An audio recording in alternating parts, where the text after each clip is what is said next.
గంటల పాటు కంప్యూటర్లకే అతుక్కుపోతున్నారా? వ్యాయామానికి దూరం అవుతున్నారా? జంక్ ఫుడ్ తీసుకుంటున్నారా? ఇవన్నీ శరీర బరువును పెంచేస్తాయి. తద్వారా ఊబకాయం వంటి సమస్యలతో మధుమేహం ముప్పు కూడా ఎక్కువగా ఉంటుంది. అలాగే కంటికి కూడా అధిక బరువు అనేది ఇబ్బందులకు గురిచేస్తుంది.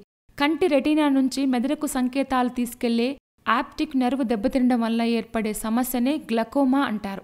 ఈ ఇబ్బందికి అధిక బరువే కారణమవుతుంది. అందుకే ఎట్టి పరిస్థితుల్లోనూ బరువు పెరగకుండా చూసుకోవాలి. పైకి లక్షణాలు కనిపించవు కానీ చూపు మాత్రం దెబ్బతినిపోతుంది. ఆలస్యంగా గుర్తిస్తే కంటి చూపు పూర్తిగా కోల్పోతారు. గ్లకోమా వచ్చి కంటి చూపు కోల్పోతే మళ్లీ కంటి చూపును పొందడం కుదరదు. అందుచేత బరువు పెరగకుండా కంటి ఆరోగ్యానికి పోషకాహారం తీసుకోవడం ద్వారా కంటి దృష్టి లోపాలను దూరం చేసుకోవచ్చు. ముదురు ఆకుపచ్చటి కూరగాయలు, పండ్లను ఎక్కువగా డైట్లో చేర్చుకోవాలి.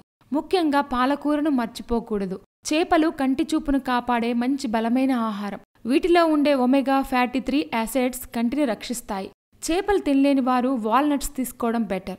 వీటిలోనూ ఒమేగా ఫ్యాటీ 3 యాసిడ్స్ లభిస్తాయి. ముఖ్యంగా విటమిన్ ఏ ఎక్కువగా లభించే క్యారెట్లు కళ్లకు మంచిది.